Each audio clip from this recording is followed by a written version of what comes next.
Hello and welcome along to another episode of this FM21 Builder Nation story from Bangor City with me, Daniel. It's part 136 today and we are starting to get very excited about the nation as a whole. However, as a club, it's a poor start to the season for a few different reasons, and we've had an absolutely atrocious Champions League draw. However, the positives across the rest of the nation far outweigh that. We'll take a look at them throughout the episode. If you're looking forward to it, please do chuck a thumbs up on the video. Make sure you catch up with the last episode yesterday, which was the start of season special. You can find that in the eye above, where there was loads of big news. And we're going to carry on that progression today. But before we go and do that and look at the rest of the nation and all the exciting things going on, let's start by having a look at our club. And we'll start with the transfer news towards the end of the window. So in terms of sales and additions, we've had one more player go out of the club. Someone that TNS requested for free, one of our young centre-halves. He's not great. I was happy to let him go for nothing. So we'll see if he develops there. However, we did make one fairly big signing on deadline day. And the reason for that is we desperately needed a second under-19 for the squad that was going to be of a good enough standard to become a homegrown player at the club to support the Champions League squads, but also then who could be involved in the first team immediately. And in Gethin Davis, we found the only possible option for that is within an affordable budget. So just over £1 million for him up front. But if we have a look at him from Swansea, he's pretty good at 18. He's natural as a centre mid and an attacking mid. Between 2 and 2.5 star ability at the moment, 4-star potential, only on £1.5 a week, and he's flying for the Wales under-21s. Got a professional personality, gets into the opposition area. I mean, everything's right. The reason we've picked him is because we've mentioned about Bulkley potentially becoming a centre mid further forward, which would leave us without a second number 10. And Gethin Davis, for me, is the perfect solution to this. And it just makes our squad that little bit stronger again. So I'm really happy with that addition. And hopefully another future Welsh international that's going to be playing for Bangor City. There are a few bits of bad news as well, though. The first of which is affecting Kyo Bulkley. Because he wanted to go to Manchester United, understandably so, he has been throwing his toys out the pram. He's failed to turn up for training twice. He's very unhappy the transfer was blocked. And although he's still training well, still improving, still playing for Wales, he's not quite the same Kyo Bulkley that we've had at some other stages in this save. So I'm hoping he'll end that soon, and then we'll take advantage and get the longest possible contract on. Although he has still got nearly 4 years remaining. If we go and have a look at the schedule though, it's not been the most plain sailing start to the season you could ever imagine. Because we already got a draw in the Champions League qualifiers. You saw that last time against Copenhagen. But we were also, for the second year in a row, not going to win the SPFL Trust Trophy because we went out at the first hurdle. We'll get to that fixture in a moment, but let's have a look at the other games too. So we started the season with a 4-1 win away at Cardiff Met Uni. Terry Taylor scored a goal for them, but Loza got a hat-trick. He's come back and looked like a superstar. Carried on the form he finished with at Brentford. Strom got the other goal for us there. A comfortable 3-0 win at home in the first leg of the playoff against Legia Warsaw. We nearly let in an away goal late on, but again, we just did enough. Waters, Bulkley and Goulding with those goals. A 4-2 win at home to Airbus, despite Henry McWilliams getting a sending off in the 57th minute. McKinnon got 2, Loza got 1, and then Kyo Bulkley off the bench late on. Loza did miss a penalty with a chance to get a hat-trick, and a couple of goals for Airbus gave us a little scare. The same result away at Legia Warsaw. We were 4-0 up at half-time. Goulding with 2, Waters and Lloyd got 1 each, but then Deck came and got a brace in the second half. Into September, a 6-1 win at Aberystwyth. This is when Gethin Davis made his debut. A Waters hat-trick and 1 apiece for Goulding, Bulkley and Broom. Had basically wrapped it up by half-time. It was 5-1 at that point. A 1-1 draw and a defeat on penalties against Dundee United reserves in the SPFL Trust Trophy. Basically, because this wasn't a high priority competition and I didn't want a massive backlog of fixtures, I had to cancel the 2 league games that were due in the 2 midweeks due to international call-ups because we had over half the squad out again. And because of the situation against Dundee United, we had to start Leo Blake, an under-18 in centre midfield. We had off the bench only 2 defenders and Simancas from the senior squad. And it just showed in the end. I mean, Matai was covering at centre-half. Wickens did make a mistake for the goal. We still dominated the match. We just weren't able to get the foothold and be clinical, which is a shame when you consider on penalties the only 2 players that missed were our first 2 choice strikers in Goulding and Waters. We followed up though with a 4-0 win against Llandudno. McKinnon, Strom, Reyes and Tom Jones as again We basically wrapped the game up in the first half. But now we go into a Champions League group and it is awful. Absolutely atrocious. Atletico Madrid, Juventus, and in the fourth seed in the group is Raith Rovers, which means we will be coming up against Greg Pringle for the first time since he left us. He's ridiculously good. Raith Rovers are one of the best sides in Scottish football. So after last year where we had a really exciting season, we were able to reach new ground by getting to the knockout rounds. This year I think we're scrapping just to stay in Europe at all. Now that, as a whole, would make me disappointed. We're in mid-September, we're out of a competition, we've got the worst European draw we've ever had, and we've had a little bit of a frustrating transfer window. But all has been made up for by the Builder Nation, because we know next season we're going to have an extra team in Europe. We've got two other sides that will basically qualify for the group stages. However, this year, TNS have hit the road early. TNS are in the Europa Conference group stages, and not only that, they've got a decent group. So they got through the qualifiers, 2-2-1 wins against the Austrian side SV Ried. They did really well there. Lugano they beat with a 3-0 second leg win. That was just after the last episode. And if we have a look at their group, yes, they've got Vitória Guimarães of Portugal, which is going to be an awful tie. But then Covina, a slightly weaker side or a surprise entry from the Czech Republic.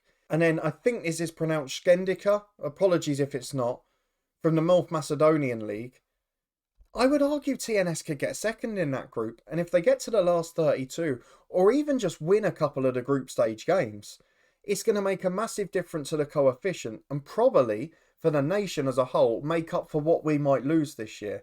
What this has also meant, combined with the last episode where half of the league went pro, is that we have got some unbelievable players coming into the Welsh League for other clubs, not just us. So let's have a look at TNS and how they finished the window. So after all of the signings we saw earlier in the summer, which were brilliant, they brought in 3 players on deadline day.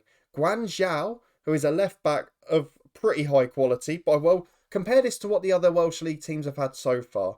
That's big. He's joined them for nearly 10 grand. Sam Garton, a new first choice keeper for about 30 grand. Again, pretty big step up, former Irish under-19 international. And then on a free agent deal, 22-year-old Tom Lodge, who is a winger that could probably play in League One, I would argue. And the fact they've got Tom Lodge on a free means they're now sharing players with the rest of the nation. And because other teams have gone pro, they're willing to take that move and go to other clubs. So Sean Walters has gone to Barrytown United for 150 grand. Not world class by any means, but is a big step up for the league. And he's going to be playing professionally for Barrytown, who have also signed a few. We saw they were making lots of small signings from English sides. That big one from TNS. They got Ashley Morris in from Darlington, who can do a job at fullback. But also then Alex Bell on deadline day, who again, big step up from what we're used to seeing at this level.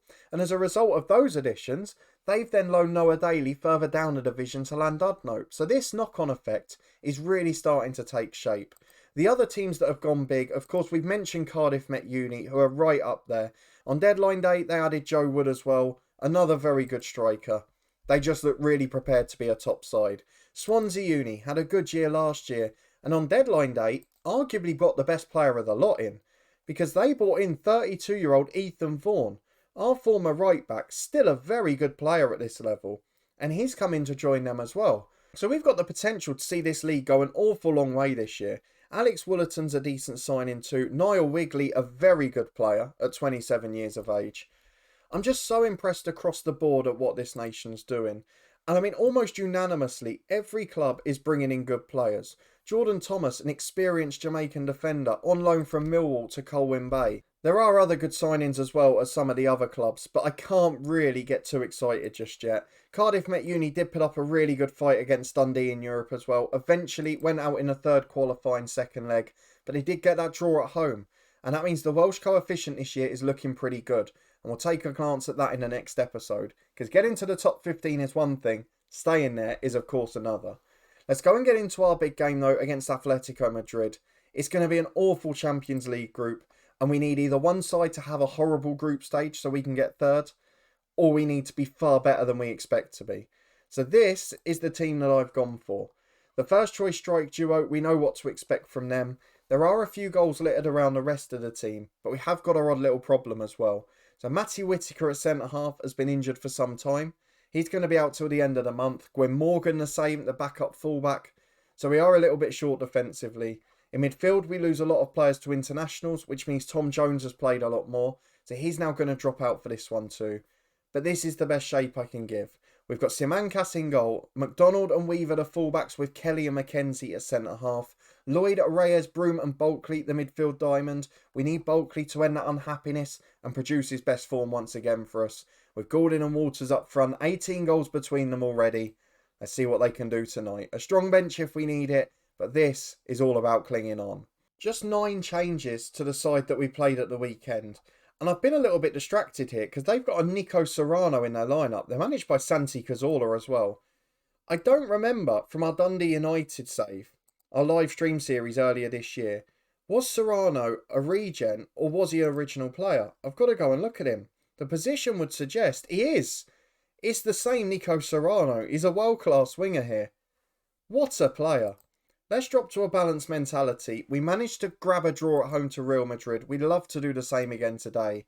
But against players of Serrano's quality, we know this is going to be very hard. So let's get into our first Champions League group stage game. A packed race course of the seats we're allowed to use. Fingers crossed, we can just put in a good display. And maybe nick the odd coefficient point. Because we need help TNS this year. And with 12 minutes gone, it's a free kick for Atletico into the box. As soon as the player went down, Gavardio, we knew this was going to VAR. And I've got a horrible feeling the penalty's going to be given. It is. This could be a disastrous start. McKenzie, the one that's punished, he's the backup player. And we still haven't got that depth to cope without injuries. As Hernandez takes the penalty, hits the post. I almost got a bit too excited there. Simancas went the right way anyway. So if it was inside the post, you could argue he would have saved it.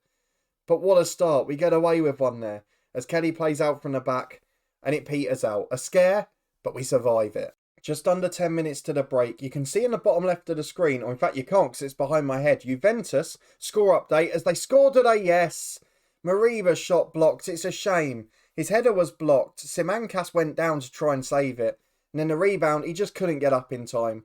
1-0 Atletico Madrid. Ruben Reyes got a knock, but he's struggling. But he wants to continue against his current parent club.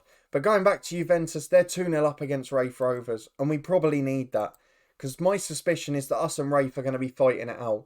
If one of us can nick third place, hopefully us, we can take this nation a bit further. Because we want to help those 5 sides that are going to be in Europe next year and give them a better weighted coefficient. As Gerardo comes down the right for Atletico, we might have to go a bit more aggressive here because it is all the visitors. And you would expect it. They're a world-class side. But if there's an opportunity we can perhaps nick a point, I feel like we have to go for it and at least try and make it happen. As we reach the hour mark, we're going to go positive. I know we might regret it. And with 25 to go, we're going to make subs as well. Reyes is shattered. I can't leave him on.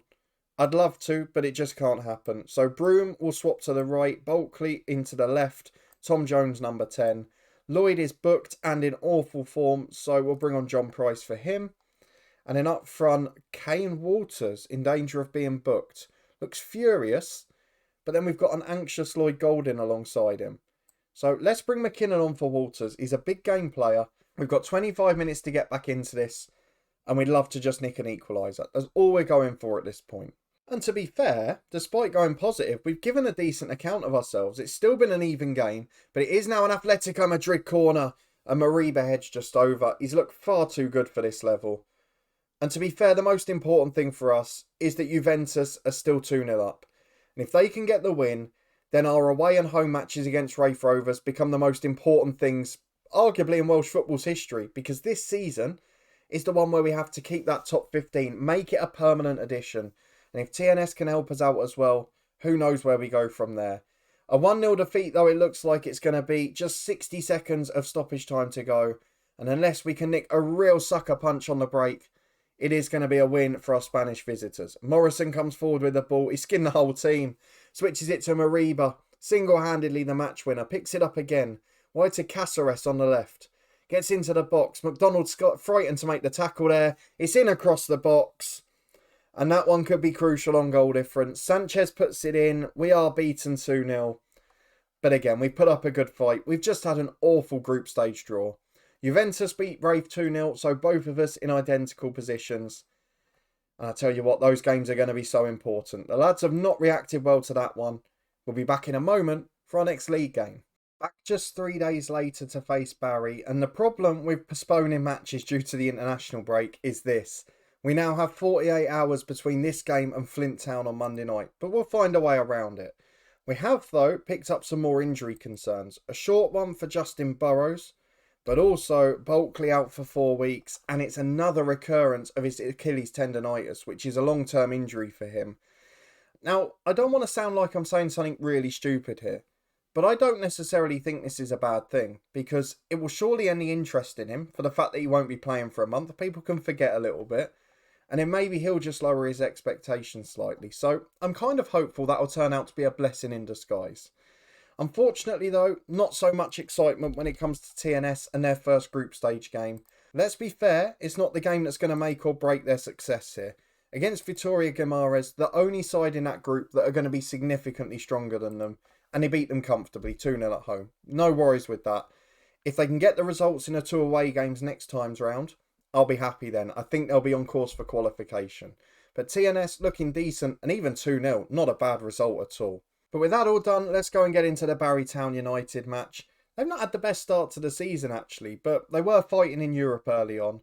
TNS, of course, they've got a bit of catching up to do, and it's a bit hard to tell because Bala have played 8 games, and that's the only reason they're top. But let's go and get into it. We're going to have to make changes, I'd imagine. I want to stay as strong to the first team as possible because on Monday night in the Cup, that's when I want to rest everyone.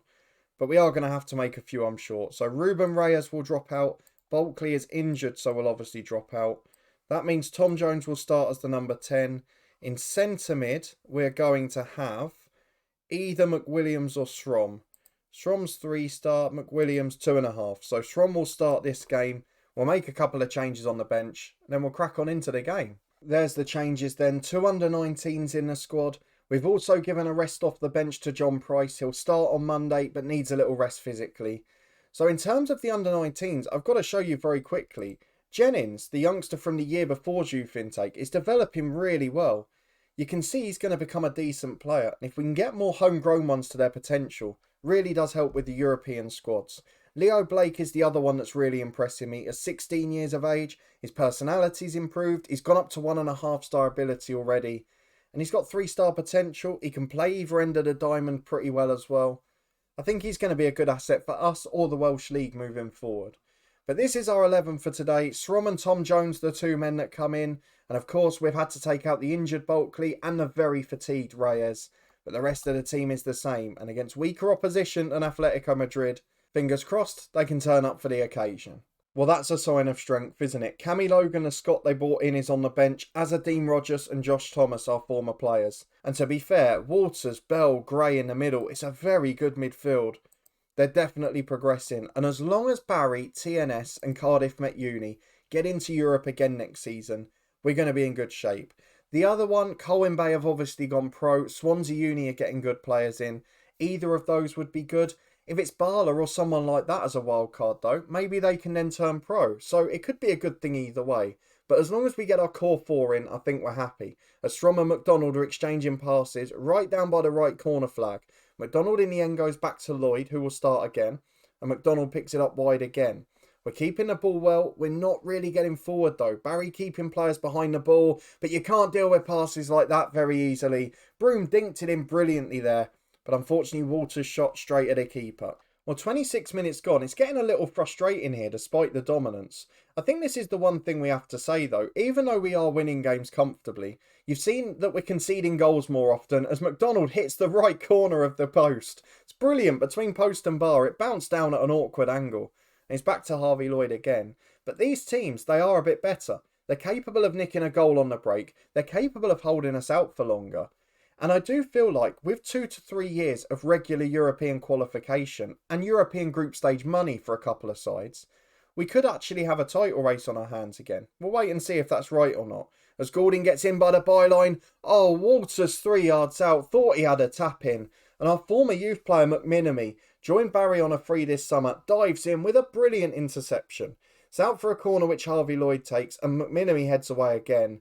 And now they've got a set piece at the other end. Nichols chips it in. Broom and McKenzie combine to head away. But Walters, their big summer signing, finds McMinamy. Out to Walters again. Chips it inside to Edwards. And this is something that these sort of sides weren't capable of before. McMinamy over the top. They'll chase it in behind. Simancas just there first. Excellent move though. Now can we counter and open the scoring? If we get to half time at 0-0, be a slight frustration for us. As Mackenzie comes out from the back to McDonald. Plays a 1-2 with him and into Strom in midfield. McDonald overlapping again. Still one of the biggest threats in the league as he plays it through to Goulding. And we do open the scoring in the 34th minute. But this is getting harder and harder. Give it 2 or 3 more years. We'll definitely have a title race on our hands. And that goal remains the separation between us at half time. It is 1-0 to Bangor City. Barry have given us a good scrap today. And we'll see how they do in the second half. They've picked up an injury, which is a bit of a shame. But they have got a bit of extra depth now. So hopefully that will show here. As McDonald's got a throw on the right-hand side. We're still the dominant side. There's no doubt in that. They've not had a huge threat going forward. But they are able to hold us off for a bit longer. As Goulding's in again. Great save Morgan. But Walters puts the rebound in. When you've got this front two with that pace, that ruthless streak. And the players who can put the ball through behind them. We're always going to have one hell of a threat. And at the hour mark, we'll think about changes. Because Bangor City are 2-0 up again. As Harry Gray plays a 1-2 with Murphy as fullback. They're keeping the ball again, Barry Town. They're trying to get it forward. But Mackenzie mops up. And goes back to his number 1, Simancas. Who plays out to Kelly. Harvey Lloyd, long ball forward, intercepted by Ewing, and it's out to the left wing to Josh Jenkins. He cuts it inside, but Broom intercepts from Harry Gray. Brilliant midfield work. Broom's got to slide it through, beats a man in the dribble, gets past another into the box, brought down for the penalty. That is absolutely remarkable play from Chris Broom from midfield. He's going to be taken off soon. He looks absolutely shattered, and he did travel for Barbados international duty. But he might have set up the third for Goulding. Sends the keeper the wrong way. Game over. Let's go and make some substitutions. Try and give those youngsters a run out. 3 substitutions made. I'm protecting some of the star players at the moment. So Bruma took off due to the tired legs. He's replaced by Davis, the summer signing, the youngster. We've got Jennings on for Kelly, the key centre-half. And Pasiarek on for McDonald, the flying fullback. Just to make sure that we protect the legs of some of our most crucial players. As Thomas off the bench, our former man, has picked it up on the left for Barrytown United. He's taken the ball with him pretty well here. Goes back to Walters. And he gives it to Ewing in the middle. Chips forward to Thomas. He's in again. Good strike just over the bar. Barrytown have got a bit of a threat here. And if they can find form later in the season, they will get into that top 4. And hopefully with it, a natural European place. As Simancas gives it out to Jennings, the youngster.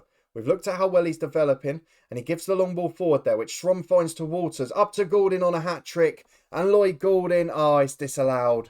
I thought he'd got himself another match ball there, but unfortunately with 12 to go, it's ruled out. And it remains just 3-0 to Bangor City. We've got a throw on the right again with Pasiarek, though. Into Goulding, brought down by Rogers, and now he's got another penalty. This is a chance for him to get his hat-trick. Lloyd Goulding has been one of the best signings of the save, based on his first year and a bit. He does exactly the same again. The keeper dives the wrong way again. And it's 3 goals for Goulding, 13 for the season. Brilliant display against a very much improving side. There is the confirmation. Excellent performance. The front 2 win us the game again.